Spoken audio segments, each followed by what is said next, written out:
Glória a Deus, graça e paz. Bom dia, ICP.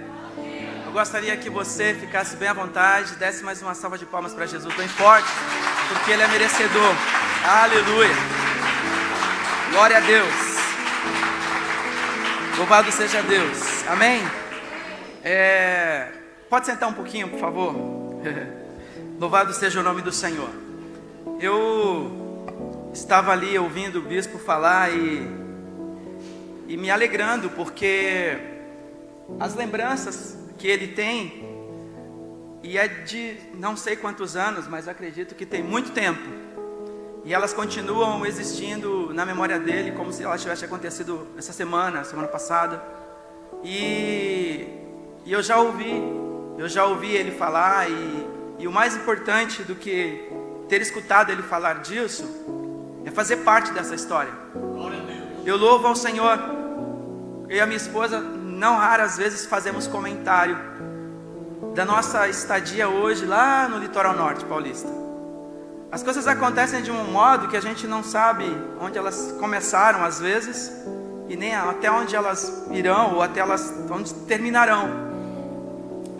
Eu não conhecia o bispo Euclides, na verdade. Conheci o pastor Francisco, que na época não era pastor ainda, e tem comércio até hoje. Eu nunca imaginei que aquele contato naquele comércio geraria na minha vida o que gerou, o que Deus vem fazendo ao longo dos anos. Ao conhecer o pastor Francisco, na sequência eu conheci o bispo Euclides. E algumas vezes, aliás, quase que se tornou frequente, eu gostava de ir ao comércio do meu sogro, porque sempre ele estava falando do evangelho, e eu não gostava de evangelho, eu não gostava de igreja, eu não gostava essa não tinha nenhuma relação com a igreja, na verdade. Mas eu passei aí no comércio dele, por amizade com os filhos, e eu via ele pregando o evangelho para algumas pessoas, e eu passei a gostar das histórias que eu não conhecia, que era a história da Bíblia. E elas começaram a produzir já algum resultado naquele momento, mesmo quando eu não conhecia Jesus, não conhecia o Evangelho.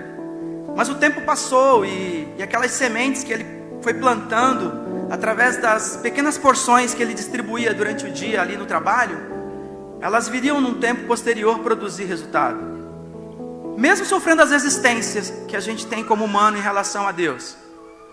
E o tempo passou, eu vim conhecer a minha esposa, com quem me casei, conheci Jesus, e constituí a minha família, né? Nós temos nossos filhos.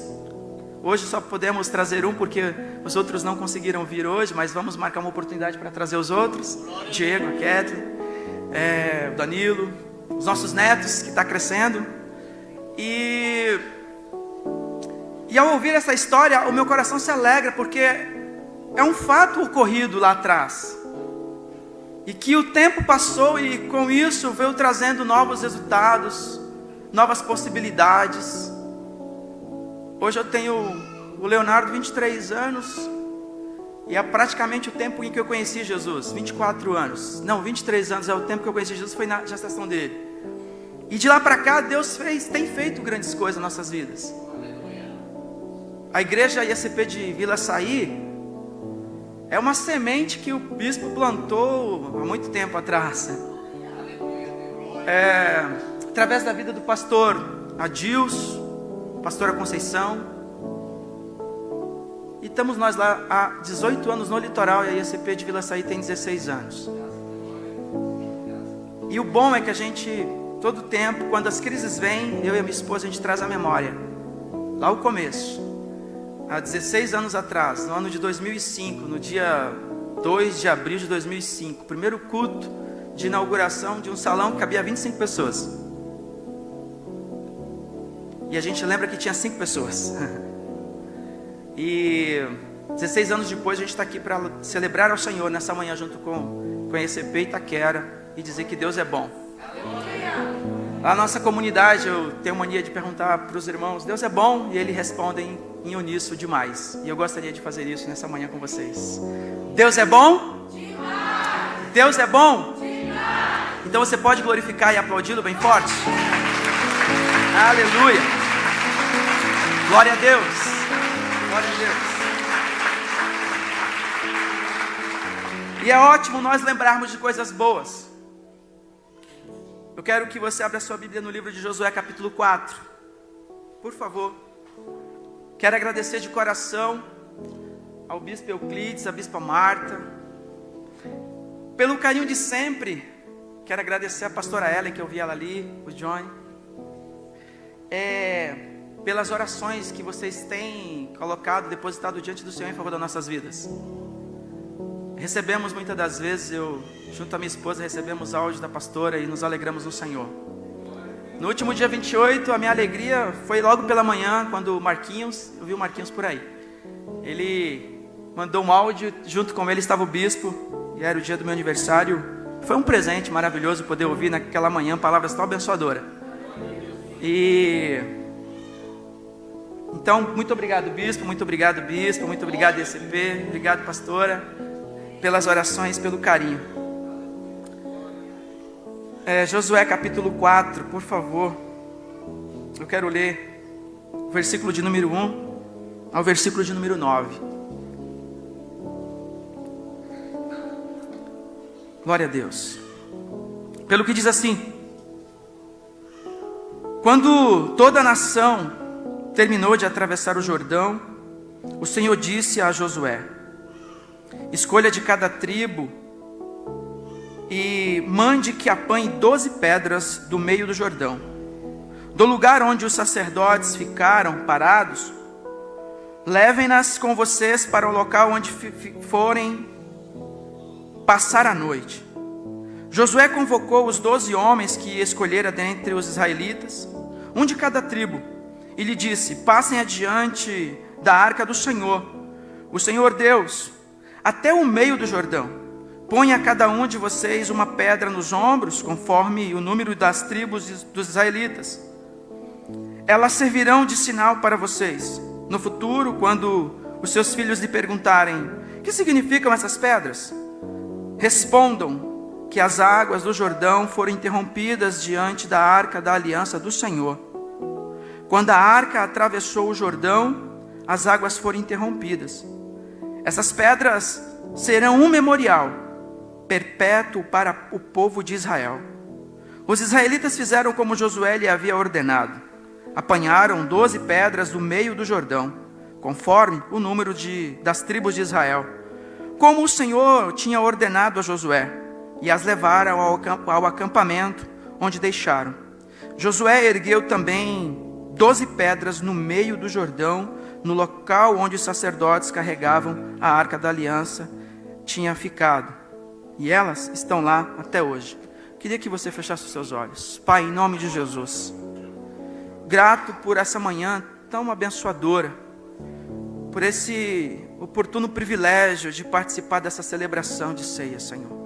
Junto com essa amada igreja, com esses amados irmãos, com esse amado bispo que há tanto tem, ao longo da sua vida, investido, Senhor, o seu tempo e tudo que tem no reino do Senhor.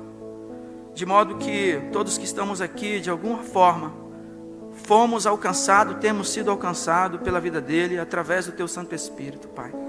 Senhor, que o Senhor seja conosco, e que tudo que o Senhor tem preparado para nós nessa manhã, se manifeste e se revele conforme a tua vontade que é soberana. Que continuemos a ser edificados, em nome de Jesus, e que o Senhor faça em nós, com que a tua boa, perfeita e agradável vontade esteja em evidência, seja prioridade, hoje, amanhã e sempre, em nome de Jesus. Amém. Ao falar das lembranças, a Bíblia mostra que a história de Israel, ela começa bem antes desse momento. Deus um dia, lá em uma terra, na Mesopotâmia, lá em Ur dos Caldeus, Deus encontrou um homem e chamou esse homem para um desafio, para uma jornada. Um homem chamado Abrão. E eu fiquei pensando também que nós nessa manhã temos motivos de sobra para celebrarmos ao Senhor, porque em um dado momento da nossa vida, que talvez a gente nem se lembre mais onde ele ocorreu, o Senhor nos encontrou. E ao nos encontrarmos, ele nos chamou. E o dia que Ele nos chamou, nós também não imaginávamos para que desafio. Porque nós nunca temos a dimensão do que realmente vai acontecer quando nos entregamos a um projeto. E principalmente quando o projeto, ele não se trata de coisas desse mundo, não se trata de coisas naturais, mas de coisas espirituais. Eu nunca imaginei que eu seria cristão, e muito menos hoje fosse pastor. Por N coisas. As intenções, as vontades, os objetivos, eles sempre trilham caminhos totalmente opostos, diferentes do que Deus tem. Mas em uma UR da vida, Deus me encontrou e te encontrou. E é por isso que nessa manhã a gente está aqui, porque esse encontro se deu em algum momento e ele tem sido duradouro. Porque se você está aqui, é porque ele continua acontecendo. Essa relação que teve início em um momento, ela ainda é real na minha e na sua vida. O tempo passou e coisas aconteceram, mas ainda esse chamado, essa convocação, ela é real. E diante disso, eu te convido a adorar e bendizer Ele nessa manhã, porque é para isso que Ele nos trouxe aqui, queridos. Não é para mais um culto, mas é para um culto em que nós tentamos trazer à memória o propósito de Deus com a nossa vida, o quanto Ele conta conosco e onde Ele nos encontrou, para o que Ele nos chamou. Abraão não tinha noção nenhuma, mas Deus o chama, faz o convite. No primeiro momento, uma certa resistência. Ele espera algumas coisas acontecerem, dentre elas a morte do seu pai. Ele aceita o convite, ele começa uma jornada. E Deus fez a ele uma promessa, Deus fez com ele uma aliança. E junto a essa aliança, Deus fez promessas a ele. Assim como Deus fez promessas a mim e fez a você. E talvez seja por essa razão que nós estejamos aqui mais uma vez, para Deus trazer à nossa memória as promessas que Ele nos fez. Promessa que talvez por um momento ou outro elas estejam esquecidas. Abraão passou a caminhar com Deus e Deus fez uma promessa de que através dele, Deus daria um povo. Deus precisava de um povo para se revelar ao mundo e mostrar para o mundo da época, para as outras nações, que só havia um único e verdadeiro Deus. Então Deus, através de Abraão, constitui um povo. Esse povo vive naquela região, se desenvolve naquela região, através do Abraão, que ainda começa de modo tímido com um filho, na verdade com dois. Mas um dia essa nação que cresce, muito posterior a Abraão, elas vão parar no Egito e lá fica 400 anos. 400 anos de Egito, de dificuldade. Os primeiros anos foram bons, porque José estava lá. Mas depois foram dias difíceis, anos difíceis. E com a dificuldade, com esse cativeiro egípcio, veio o clamor, veio o choro, veio o gemido do povo. Esse povo a quem Deus constituiu. E eles começam a clamar ao Senhor. E o Senhor então suscita, levanta um libertador. Porque através do clamor, Deus iniciou um plano de resgate. Então Ele levanta um libertador. Num tempo em que o medo tomou conta do faraó. E ele disse, vamos matar toda criança do sexo masculino, ficando apenas as mulheres fragilizadas, sem poder de guerra. Vamos dominar, porque se esse povo continuar crescendo, eles é quem vão nos dominar. Esse era o medo do faraó. A Bíblia diz que o trabalho na vida de Israel naquele tempo tornou-se mais duro a vida deles. O peso se tornou maior, porque o serviço aumentou muito. O faraó multiplicou o serviço forçado, e o gemido também aumentou. Deus então opera um milagre através da vida de um menino, preservando ele da morte numa possível iminente morte, porque estava num rio, vulnerável, bebê. Deus protege, Deus opera, guarda. Nós estamos falando de Moisés. 80 anos da vida de Moisés, de aprendizado, de dedicação à sua própria vida, ao que ele servia, a cultura egípcia. Mas depois 40 anos, dos 3 períodos de 40 anos, o segundo 40 anos de Moisés, lá nas terras de Midian, no deserto de Midian, sendo aprimorado. Passam-se 80 anos de aprimoramento. E o Moisés, por ocasião de vezes, lembrava de quando ele estava lá no Egito. Ele lembra da sua vida no Egito e começa a ver a sua vida no deserto de Midian. Mas um dia tudo muda, porque Deus fala com ele e fala para ele ir até o faraó se apresentar, e conhecemos bem a história. Deus usa a vida de Moisés para libertar Israel do Egito. Moisés, com muita dificuldade, propõe conduzir aquele povo a uma terra prometida. no deserto, durante aquele período de 40 anos, experiências em cima de experiências, dificuldade, dúvidas no meio do povo, a ponto deles perguntar: está o Senhor entre nós ou não? E Deus se revelando, Deus se manifestando, Deus mostrando a sua graça, propondo que eles pudessem viver o sobrenatural, bebendo água da rocha, comendo de um maná que caía do alto. Deus marcando na vida dele aqueles momentos, Deus marcando aquele tempo na vida deles. Sabe, querido, às vezes a gente perde a oportunidade de guardar as boas memórias de coisas maravilhosas que Deus começa a propor em nossas vidas. Mesmo nas dificuldades, mesmo nos tempos difíceis, às vezes nós precisamos entender que ali Deus está querendo mostrar, querendo propor alguma coisa, e a gente precisa entender. É claro que, principalmente no momento de crise, a gente quer sempre soluções, e de forma imediata, de preferência que ela seja para ontem.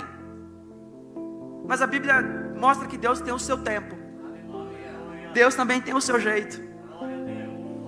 E como disse a música do Kleber Lucas, e nós apenas servo dele. Tem o seu tempo, o seu jeito, e apenas servo sou. E nesse tempo nós não entendemos, porque Moisés também não compreendeu 40 anos no Egito, mais 40 anos no outro no deserto, e volta para o Egito, e sai do Egito, e mais 40 anos no deserto. É possível que em algum momento Moisés ficou pensando: meu Deus, o que está acontecendo? Mas Deus tira através de Moisés o povo de Israel do Egito, vai encaminhando para a terra prometida, vai direcionando com muita crise. Moisés tinha a pretensão de entrar junto com aquele povo naquela terra prometida, mas a Bíblia diz que muitos foram morrendo pelo caminho, foram morrendo, inclusive Moisés morreu. E aí Deus começa a pensar num substituto para Moisés. E aí então o Senhor já começa a observar que no meio daquele povo havia um homem cujo poderia ser o substituto de Moisés. E o nome dele é Oséias. É Oséias o nome dele? É Oséias. É Oséias, da tribo de Efraim. A Bíblia diz que esse moço da tribo de Efraim, chamado Oséias, e que posterior o seu nome passou a ser chamado por Moisés de Josué. A tribo de Efraim, ela tem algo que eu fiquei pensando. Efraim não foi um dos filhos de Jacó. Efraim foi filho de quem? De José. José tiveram 2 filhos. O primeiro dele é Manassés.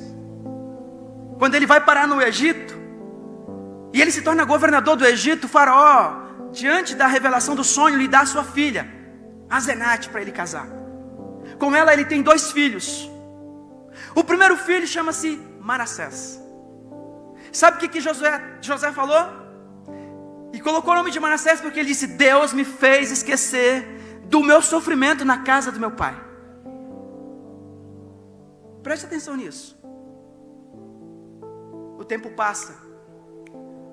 Quando José, ele diz: Deus me fez esquecer, José estava dizendo assim: Deus me tratou, Deus tirou toda a crise que tinha dentro de mim,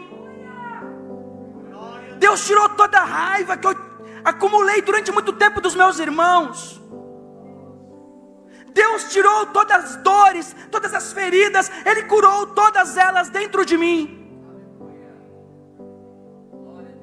José não vivia com seus dias trazendo à memória o sofrimento que ele passou, porque os seus irmãos o agrediram, o venderam, foi parar numa cadeia, ficou lá 2 anos, num sofrimento, mas ele disse: Deus me fez esquecer.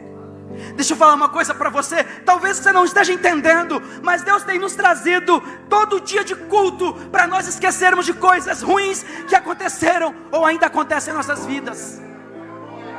Porque imagine se nós vivermos todos os dias tomado por tudo de ruim que nos acontece, os desafios, as crises, os embates, as perseguições, os medos, os traumas. Quantos traumas aqui Deus vem tratando ao longo dos anos. Quantas pessoas aqui hoje podem dizer: eu estou livre dos meus traumas, porque o meu Deus me fez esquecer de cada um deles. O meu Deus me fez. E sabe qual é a prova de quando Deus faz nós nos esquecermos? É quando o tempo vai passando e nós vamos revelando de fato quem somos. Aí o José, ele tem um segundo filho, e a esse segundo filho ele coloca o nome de Efraim. E sabe o que ele estava dizendo? Deus me fez próspero na terra do meu sofrimento. Deixa eu dizer uma coisa para você: antes da prosperidade, Deus vem curando todos os traumas, todos os medos, todas as dores. Antes de Deus fazer nós crescermos e prosperar, Ele vem primeiro curando tudo o que ainda nos impede. Tudo. E eu acredito que é o que Ele está fazendo hoje, nessa manhã conosco. Enquanto aqui, adorando com equipe, louvando, bendizendo o nome do Senhor, o Espírito Santo vai tirando, Ele vai prescrutando toda a nossa estrutura interna, e vai enxergando onde ainda existem dores, e vai removendo as dores, e Ele vai começando a remover as dores, quando Ele traz à nossa memória o que Ele já tem feito. Então quando você olha para trás e lembra: um dia eu estive lá e o Senhor me encontrou, e me fez promessas, e me chamou para servi-lo, para segui-lo. E o tempo passou e você está aqui, servindo e seguindo, e perseguindo as promessas. Aí você começa a falar: Deus, Tu és bom demais. Aí você começa a ver que você prosperou. E eu nem estou me referindo a financeiro, eu estou me referindo a maturidade espiritual, a maneira com que você se desenvolve hoje como ser humano. A real prosperidade na vida de alguém, com um coração abençoador, um coração aberto, generoso, cheio de amor, repartindo amor a todo tempo. Aí você percebe: Deus me fez crescer do meu sofrimento, e Deus me fez prosperar na terra do meu sofrimento. Mudou o quadro. Muda o quadro. A Bíblia diz que depois que o José então morre, e a nação de Israel vai parar no Egito, e fica lá esses anos, porque José não estava mais lá. O tempo bom já tinha acabado, mas Deus não esqueceu deles lá. Talvez não, a Bíblia diz, eles esqueceram de Deus enquanto no Egito. Começaram a lembrar quando a situação começou a complicar. Mas quando complicou, Deus resolveu. E quando Moisés então liberta, e depois Moisés morre, parecia que ia complicar de novo, porque Moisés era o protagonista daquele deserto, claro, abaixo de Deus, né? Porque está Deus ali, atuando. Maná, pedra que sai água, livramento de nações poderosas. Mas lá está o Moisés. Mas Moisés morre, e Deus encontra esse Josué. E esse Josué que Deus encontra é da tribo de Efraim, fruto de um momento em que a Bíblia diz que Deus estava fazendo José prosperar, e está constituindo um povo através do Efraim. Aqui está Josué, fruto do Efraim, fruto daquele povo, fruto daquela nação, fruto daquela tribo, na verdade. É como eu disse, fruto de uma obra plantada lá para o litoral.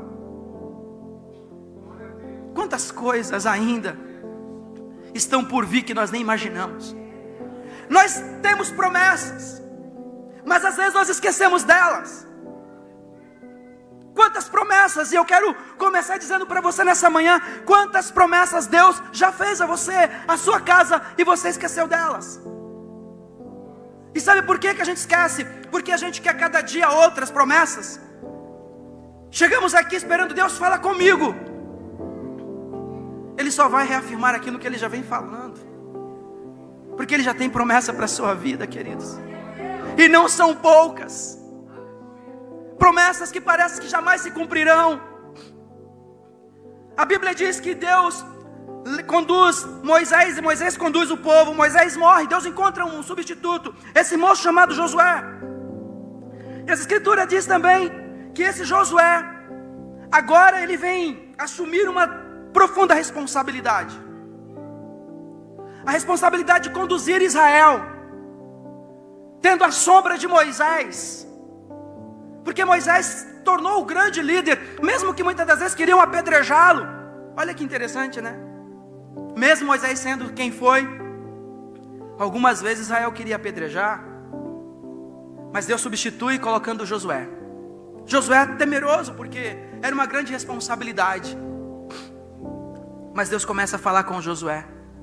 Deus reafirma o chamado de Josué no capítulo 1, diz a Bíblia que Deus chama o Josué e garante sucesso quando ele diz assim: olha, nunca o deixarei, nunca o abandonarei. Deixa eu falar uma coisa para você, essa promessa de Deus para Josué, ela também é para mim e para você. Coloque no seu coração uma coisa: a partir do dia que você entregou a sua vida para Jesus, o Senhor declara: eu jamais te deixarei, eu jamais o abandonarei. Jamais. E a gente precisa entender isso. Mas nós somos interditados às vezes por tantas coisas que acontecem em nossas vidas lá do passado. O que aconteceu com José, a cura de José, às vezes nem sempre acontece conosco. E aí nós ficamos travados no presente por causa de um passado, ainda que tenha sido recente. Mas deixa eu falar uma coisa para você. Olha o que está escrito no livro de Isaías 43, 18 e 19. Esqueçam que se foi. Comece lembrando agora dessa palavra de Deus. Na verdade, até o tema da nossa mensagem é esse: é lembrar para não esquecer. Lembrar para não esquecer. Aí eu quero dizer para você o que o profeta Isaías disse aqui. Versículo 18 do 43 está escrito assim: olha, esqueçam o que foi, não vivam no passado. Tem gente vivendo no passado aqui? Acho que não, né? Acho que só talvez lá para o litoral. Esqueçam o que passou. Sabe por quê? Porque se José tivesse preso ao passado, ele tinha morrido lá naquela cisterna vazia, quando seus irmãos o jogaram. Se não fisicamente, mas nos seus projetos de vida ele teria morrido lá. Mas ele seguiu em frente, com suas dores, até o dia que Deus começou a tratar e tratou todas. Deus também quer fazer isso conosco. Deus, Ele quer que nós esqueçamos, conforme disse o profeta Isaías: esqueçam do que se foi, não vivam no passado, vejam, estou fazendo uma coisa nova. Você pode falar para a pessoa que está do seu lado, diga: Deus está fazendo uma coisa nova. Você crê nisso? Deus está fazendo uma coisa nossa na sua casa, no seu casamento. Deus está fazendo uma coisa nossa no seu ministério. Deus está fazendo uma coisa nova nas nossas igrejas. Amém? Deus está fazendo coisa nova nas nossas igrejas, irmãos. Nós imaginávamos que a igreja era o fim, por causa da pandemia, mas Deus está fazendo coisas novas e boas. Aleluia! Aleluia! Deus está fazendo. Às vezes a gente olha para um lado, olha para o outro, mas a gente começa a ver, começa a fechar os olhos e perceber: Deus está fazendo coisas novas. E grande, amém? Você crê nisso? E grande. Porque quando o sistema, o diabo, o mundo pensa: não, agora a igreja vai arruinar. Aí Deus vem e mostra, fala assim: olha, eu sou o dono da obra. Eu sou o dono da igreja. Aleluia. Aleluia. A gente pode sofrer perseguições, a gente pode sofrer com vírus, mas o dono da obra não deixa a igreja, porque ele disse: eu jamais o abandonarei. Aleluia. Glória a Deus. Tomado por essa palavra de Deus, Josué assume o compromisso. Capítulo 1, ele assume o compromisso de conduzir Israel. A Bíblia diz no capítulo 2, narra a bela história de uma mulher chamada Raabe. Uma história extraordinária, com uma manifestação da graça sem precedente, onde a Bíblia diz que Raabe decidiu fazer diferente. Decida fazer diferente quando surgir uma oportunidade para você. Raabe passou a vida inteira tomada por tanto pecado, mas um dia Deus bateu na porta dela através daqueles homens e lhe propôs uma nova chance. O cordão vermelho colocado na janela de Raabe mudou a história dela. Eu tenho certeza que o cordão vermelho está alcançando os seus ainda, amados. A graça de Deus, ela está manifestada no seu lar, nas nossas empresas, conforme disse o pastor, que eu trabalho com ele esse tempo todo e nós não nos conhecíamos. Aliás, eu não conhecia, não sabia. Deus está fazendo isso. estendendo esse cordão vermelho de salvação. E a Bíblia diz que Raabe assumiu uma postura diferente na sua vida quando a oportunidade veio. E a Bíblia também diz que depois disso, dessa grande oportunidade, Raabe já inserida num contexto de salvação, Israel segue o seu fluxo, agora pela liderança, a orientação de Josué. E o que viria pela frente? A travessia do Jordão. Tendo em vista que a maioria dos que ali estavam não tinha visto o que aconteceu no primeiro momento quando Israel foi tirado do Egito. Não viram o mar vermelho se abrir. Eles estavam ali andando agora pela condução de Moisés, mas os seus pais morreram lá atrás. E esses daqui não viram, porque eles nasceram, essa geração nasceu no deserto. Não fazia parte da travessia do Mar Vermelho. Ou seja, eles não estavam tomados por lembranças tão favoráveis, das quais os seus pais viram e viveram. Aí o que Deus faz? Deus repete agora, para que pudesse gerar memória, para que pudesse gerar esperança, para que pudesse gerar lembrança. Deus orienta Josué a atravessar aquele povo no Jordão. E é esse momento que nós estamos vivendo no texto lido. A travessia, ela praticamente estava encerrada. Mas a Bíblia diz que Deus deu uma ordem a Josué. Deu uma direção a Josué. Que pegasse 12 homens de cada tribo. E quando eles chegassem lá no meio do Jordão, eles pegassem essas pedras, cada um pegasse uma pedra esses 12 representantes. E eles a carregariam no seu ombro, por média de 13 quilômetros, até chegar no lugar onde eles edificariam um monumento. Aí eu fiquei lembrando, conforme o nosso tema, lembrar para não esquecer, que se tem uma coisa que a gente é bom em fazer, é nos esquecermos, né? Esquecemos tudo. A gente utiliza inclusive de recursos para nos lembrarmos. Quem nunca usou ou não usa aquele post-it, né? Para colar em algum lugar, consulta dia 25, médico, dentista, quem não usa? Por que a gente usa? Porque a gente esquece. E normalmente nós nos esquecemos dessas coisas porque não são coisas recorrentes, né? São coisas que nós fazemos de modo esporádico. Então, para não esquecermos, vamos anotar e colocamos ali. E aí eu fiquei lembrando, pensando nessa dinâmica divina, de criar mecanismo que gere lembrança, gere memória em nós. O nosso Deus é um Deus que Ele tem essa pedagogia de criar mecanismo que gerem lembranças.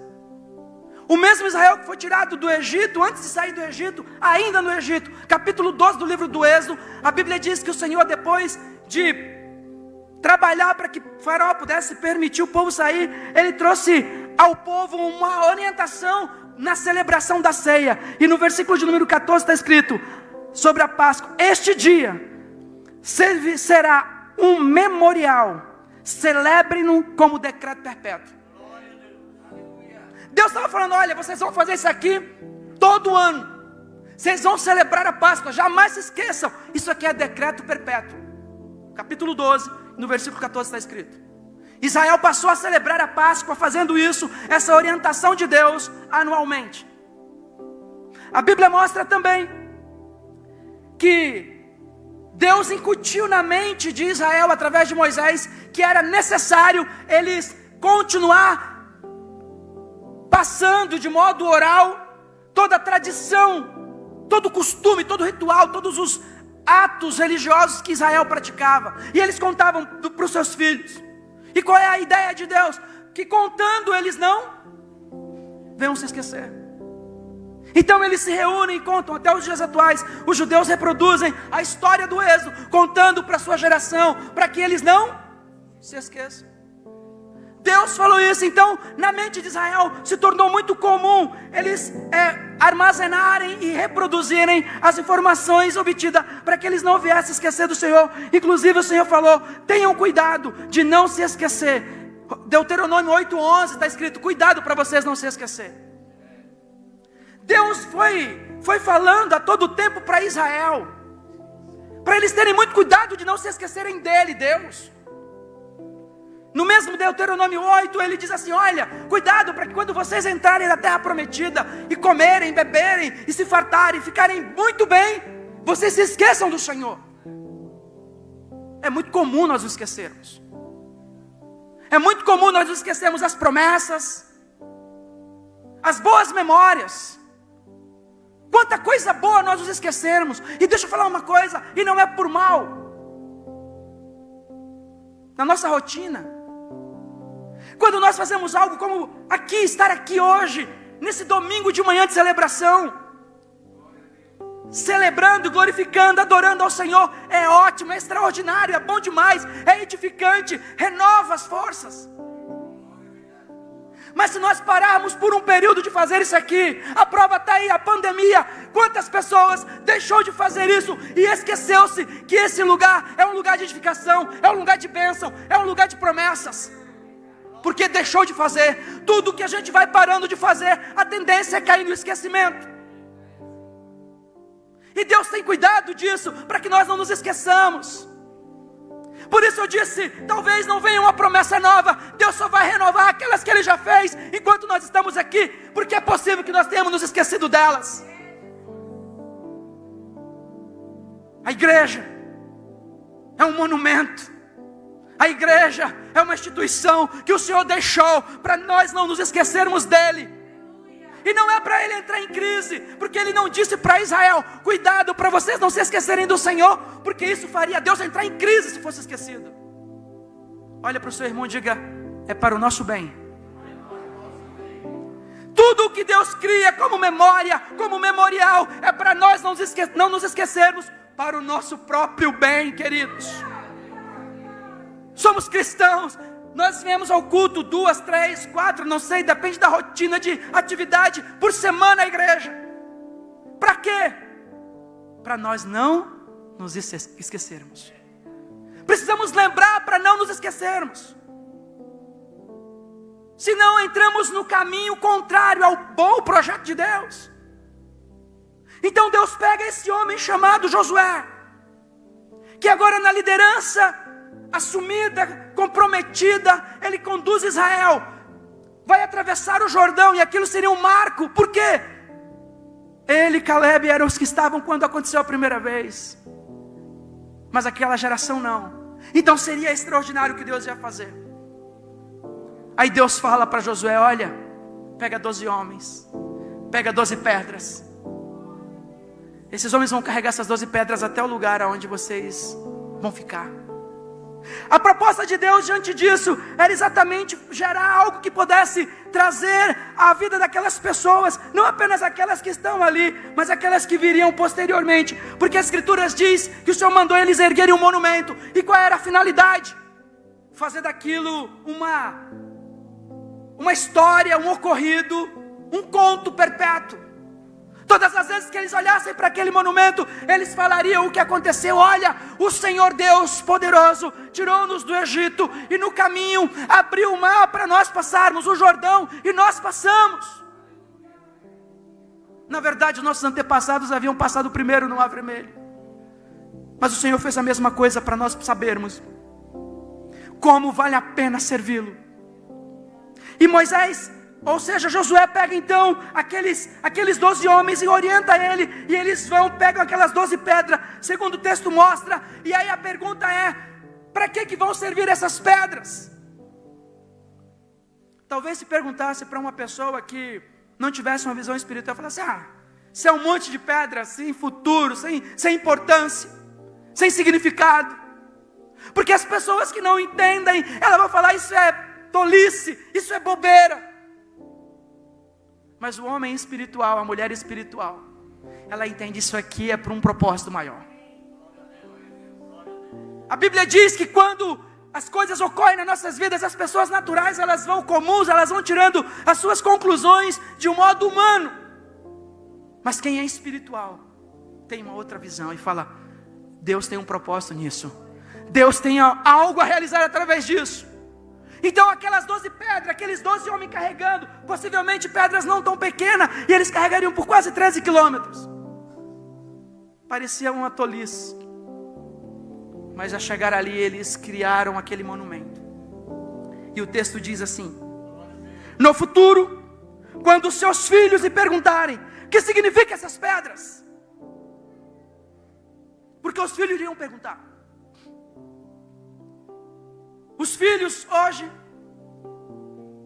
talvez pergunte para você, para mim: por que nós vamos à igreja? Por que nós somos cristãos? Por que nós temos uma ceia? Por que nós vamos ao culto? Por que a gente não vai, que nem as outras pessoas, nos fins de semana, ao invés de irmos à igreja, nós irmos aos shoppings, irmos a outros lugares? Aí você tem uma resposta. É uma pena que, assim como Israel levou aquelas 12 pedras e criou aquele monumento em Gileade, em Gilgal, segundo o texto, a Bíblia diz que com o tempo aquilo que era um monumento e era alvo de explicações, de história contada, tornou-se algo sem nenhum fundamento, porque caiu no esquecimento. Ninguém jamais perguntava, ninguém jamais falava, porque também já não contavam mais a história. Ficou só um monte de pedra sem importância lá. Quando eu estava pensando no que partilharia com você nessa manhã, o Senhor colocou isso no meu coração. Nós precisamos lembrar para não esquecer.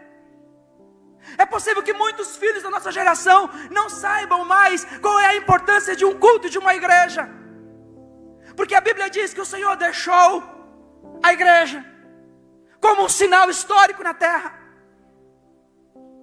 Igreja que é alvo de bombardeio, igreja que é alvo de perseguição, mas ela subsiste pelo século do século, porque é um lugar onde Deus tem colocado a sua mão, tem sustentado, tem mantido com propósito, de que o meu filho, o seu filho, os seus filhos, os meus filhos, os nossos netos venham saber quem é o nosso Deus. Imagine você, quantas pessoas têm esquecido de Deus, porque não tem mais o hábito de vir à igreja. Como que vai contar para os filhos da importância da ceia, do batismo, do culto? Lido aqui Romanos 12, ofereçam o vosso culto racional. É uma ordenança, mas às vezes a gente, por não praticar, e então vamos nos esquecendo. Deus, preocupado com o esquecimento de Israel, mandou Josué pegar 12 pedras e construir um monumento. E os filhos perguntariam: o que significa isso? Então eles falariam: olha, o Senhor nosso Deus nos fez atravessar o Jordão em terra seca. E o texto ainda diz: e essas pedras serão um memorial perpétuo para os servos de Israel, para o povo de Israel. Até os dias de hoje, os judeus, eles partilham de tudo que Deus fez, porque o tempo foi passando, geração foi passando, mas eles foram reproduzindo a história, os feitos, os fatos, e eles têm continuado preservado. Mas a Bíblia diz que quando o Senhor dá essa direção para Josué, primeira coisa que eu aprendo, o que Deus estava querendo mostrar para aqueles filhos que ali estavam e para os filhos dos filhos, é que Deus honra a fé do seu povo. Aquele monumento significava: Deus honra a fé do seu povo. Deixa eu falar uma coisa para você: não importa com quanto as pessoas zombem e coloquem em xeque a nossa fé, uma coisa eu te digo: Deus honra a minha e a sua fé, de maneira que eles não entendem quando Deus faz. Aleluia. Tem um louvor que gosto muito, do Thales, que diz assim: eu não sei como ele vai fazer, eu só sei que vai ser perfeito. Eu não sei o que Deus vai fazer na sua vida, mas uma coisa eu tenho certeza: a maneira de Deus é perfeita. Às vezes as pessoas ficam falando: agora não vai dar certo, agora vai arruinar mesmo, agora vai arruinar esse projeto, agora vai arruinar isso, vai arruinar aquilo, vai arruinar aquela família. Porque por incrível que pareça, tem gente que está torcendo para a nossa ruína. Aí vem Deus e mostra que Ele é poderoso. Aí vem Deus e mostra que Ele honra a sua fé. O mundo pode zombar e até desacreditar, mas Deus honra a minha e a sua fé. Amém? Essa é a primeira coisa que eu aprendo através desse monumento. Deus honra a minha e a sua fé. Porque quando Israel viesse a falar: olha, Deus nos honrou, Deus nos fez sair do Egito e fez passar pelo esse Jordão em terra seca, As pessoas poderiam falar assim: eu não acredito. Pois é, está aqui as pedras. Essas pedras foram tiradas do meio do Jordão. Eu não acredito. Bom, problema seu, eu acredito. Eu creio.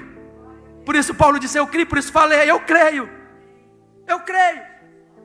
E isso serviria para trazer a memória de Israel. Lembrar que Deus tirou de lá. É interessante lembrar de coisas boas, não é? Mas como nós damos ênfase às coisas ruins.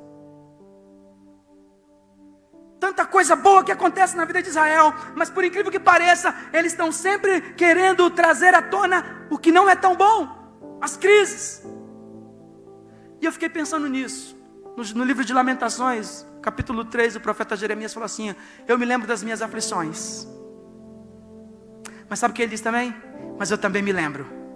Aliás, eu quero trazer à memória as coisas que me dão esperança. E olha, eu quero dizer uma coisa para você, elas são muitas. São muitas, talvez as crises podem ser numerosas, mas as coisas que nos trazem esperanças são infindáveis, porque o nosso Deus não tem fim, não tem limite, Ele é poderoso, e Ele atuando, quem pode impedir? Ninguém. Então a Bíblia diz que o Senhor falou: olha, construa esse monumento para vocês lembrarem, mas também para entender que eu honro a fé de vocês. E está lá em Gilgal. Ficou até os dias de hoje, segundo a Bíblia diz, claro. A Bíblia diz que, infelizmente, o tempo passou e Gilgal se tornou um lugar de esquecimento. Lá tinha escola de profetas. Mas chegou um tempo que as coisas arruinou lá também. Mas aí Deus levanta profeta lá, profeta Elias, faz coisas extraordinárias, Eliseu. O que eu quero dizer com isso é que em todo tempo Deus vai levantar pessoas para fazer coisas extraordinárias. Não porque nós somos extraordinários, o extraordinário é Deus, mas é porque Ele tem interesse em fazer coisas extraordinárias. E se você estiver no projeto dEle, estiver na sua jornada de fé, Deus vai te usar para fazer o extraordinário. O extraordinário que Deus faz através de Josué não foi apenas dizer para ele: pegue 12 pedras e construa 12 monumentos, construa através dessas 12 pedras um monumento. O que eu quero dizer ainda, a segunda coisa que eu aprendo é que Deus cumpre as suas promessas. A Bíblia diz que Josué diz para aquele povo: estas pedras estão aqui como um memorial de algo tremendo que Deus fez no passado. Mas eu quero dizer, Ele fez no passado, mas Ele ainda faz hoje.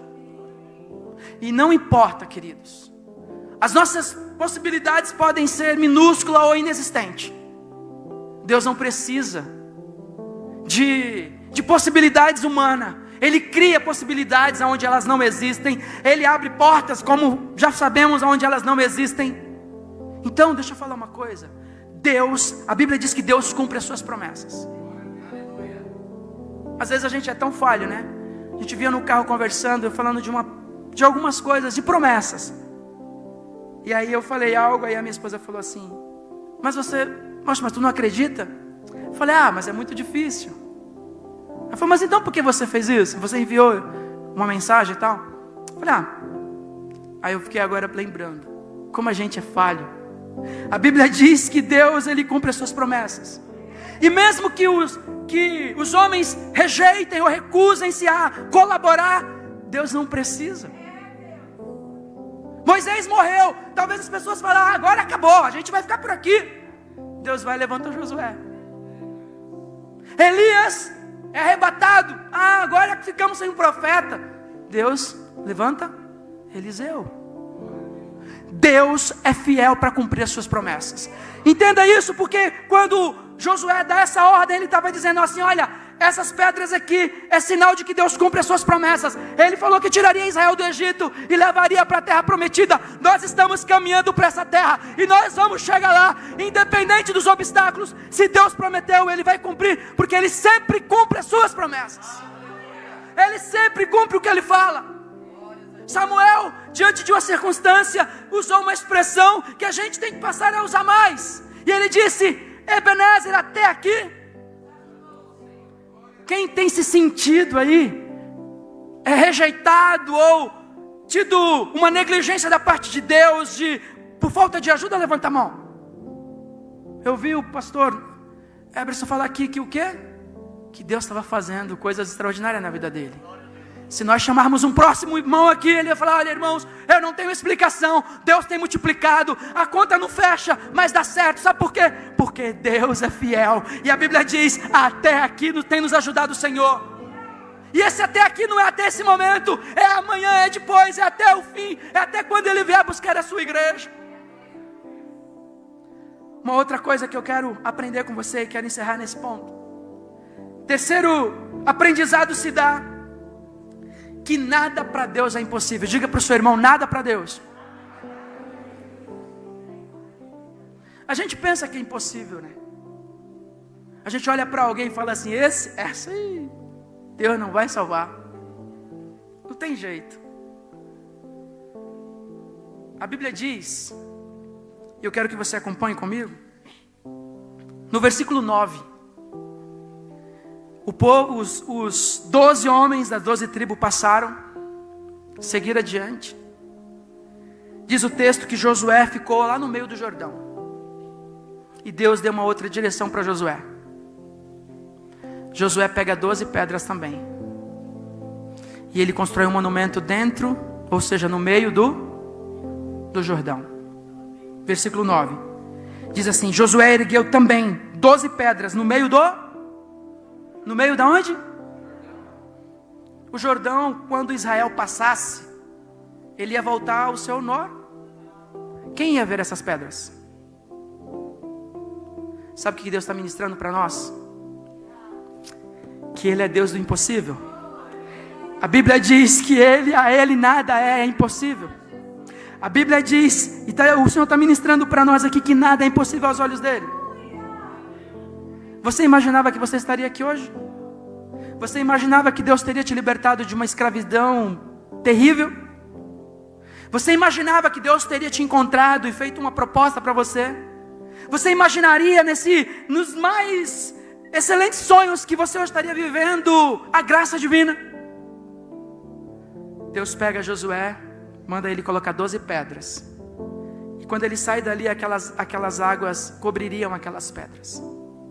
Deus estava falando assim: olha, nós vamos seguir em frente. O monumento está lá, 12 pedras em Gilgal, e o outro monumento está aqui.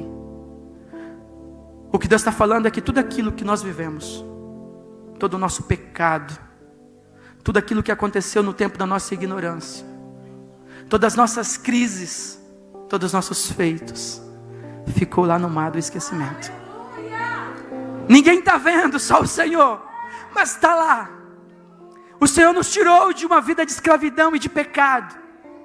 E não é para nós ficarmos olhando para aqueles monumentos e ficarmos trazendo a memória como quem é assediado a viver novamente. É para dizer: Deus, obrigado, porque o Senhor me tirou de um charco de lodo, o Senhor me tirou de uma vida miserável, o Senhor me tirou de uma escravidão, de um pecado terrível, e tem me dado a graça de viver um tempo novo, de viver uma nova vida, uma vida excelente, porque o Senhor faz coisas novas. O Senhor disse: olha, esqueçam do passado, porque eu estou fazendo coisas novas. Olhar para o passado era ver um monte de pedra no fundo do mar. Assim é o nosso pecado, assim é a nossa vida antes de Cristo. E olhar para fora era ver um monumento de pedras edificado, dizendo: é o que Deus está fazendo. O meu Deus é isso aqui, olha, Ele faz coisas grandes, Ele faz coisas extraordinárias, que o homem não conhece, que o homem não sabe, mas o meu Deus faz. O meu Deus faz. Aleluia. O meu pecado, o meu passado está lá, no fundo do mar, mas o meu presente está bem vivo diante de mim. E o que Deus tem para mim está aqui, vivo na minha memória. Aleluia. Foi para isso que Deus nos trouxe, para trazer à nossa memória que tem promessa. Não foi para nos falar do nosso passado, dos nossos pecados, dos nossos fracassos, mas dizer: eu tenho promessa, eu tenho projeto para a sua vida, eu tenho coisa nova para você. 12 pedras no meio do Jordão. As que estavam fora, todo mundo perguntaria: o que significam essas pedras? O Senhor falaria através das pessoas que viessem: o Senhor nos tirou do Egito. Mas as 12 pedras no fundo do mar ficaria na memória das pessoas como sabendo o que Josué fez. E essa história seria contada: olha, Josué fez isso lá no meio do Jordão. Mas não seria visto por todos que passassem. Ninguém conhece a tua história, o teu passado, a tua crise. Quero convidar você para nós ficarmos em pé, por favor. Aleluia. Ninguém conhece o teu passado. Ninguém conhece a tua história. Ninguém conhece as tuas dores melhor do que o nosso Deus. Ele olha para mim, olha para você. E sabe o que Ele vê? Ele não vê os nossos pecados mais. Porque há 2000 anos atrás, lá naquela cruz, o Senhor pagou um alto preço, cobrindo-nos com seu sangue precioso. Quando Deus do seu trono de glória olha para nós aqui, Ele não vê nada de pecado, Ele vê o sangue do seu Filho sobre nós. Eu quero que você feche os teus olhos. E ao invés de você trazer à memória as coisas ruins da sua vida, traga à memória, sabe o que? Traga à memória essa manhã. Traga à memória que nós estamos aqui para celebrar a ceia do Senhor. Sabe por que nós estamos celebrando a ceia do Senhor hoje nessa manhã? Porque o Senhor Jesus Cristo deu uma ordem lá no livro de 1 Coríntios, no capítulo 11. Ele diz: este é o meu corpo que é dado em favor de vocês. Façam isto em memória de mim. Ao longo da nossa vida como cristão, nós vamos celebrando a ceia mês a mês, trazendo a memória que há 2000 anos atrás o nosso Jesus Cristo foi pendurado no madeiro, mas Ele ressuscitou e está vivo. Aí nós viemos aqui pela manhã nesse domingo, e aí pensamos, é mais um culto? Não, é Deus falando assim: olha, lembre que há 2000 anos o meu filho Jesus se doou até últimas consequências pela sua vida. O sangue derramado dele pela sua vida. A igreja que você hoje faz parte, é por meio dele. Ele disse: e as portas do inferno não prevalecerão contra a minha igreja. A igreja do Senhor, a ceia é do Senhor, o batismo é para o Senhor, o ajuntamento é para o Senhor, a comunhão é para o Senhor, e tudo isso é para nós não nos esquecermos de que Ele é o Senhor das nossas vidas. Ele é o dono da nossa vida, Ele é quem nos conduz, Ele é quem nos leva adiante à nossa terra prometida, passando por Jordão, construindo monumentos, construindo memórias e dizendo: o meu Redentor vive. Olha, aqui Ele fez isso, olha, Ele salvou, Ele curou, olha, Ele fez mais esse milagre. Quantos milagres você tem para partilhar nesse tempo de pandemia, dizendo que não ia dar, que não tinha jeito? Curou do Senhor, curou de enfermidade, proveu sustento, proveu circunstâncias favoráveis, proveu um tempo.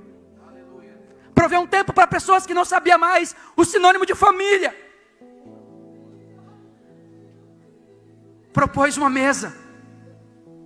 Estar na mesa com a família é bom, mas quando você deixa de fazer isso, você esquece da importância. Aí Deus preparou circunstância para nós lembrarmos como é bom estar em meio à família.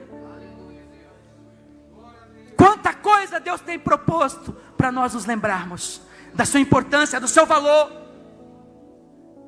Talvez muitas pessoas tenham, ao longo do tempo, perdido também até o valor do que representa a ceia do Senhor. Não é só um copo de vinho, um pedaço de pão. Mas para quantas pessoas? Porque mesmo que o intuito seja trazer a memória que Jesus morreu na cruz e ressuscitou, algumas pessoas começaram a esquecer-se disso.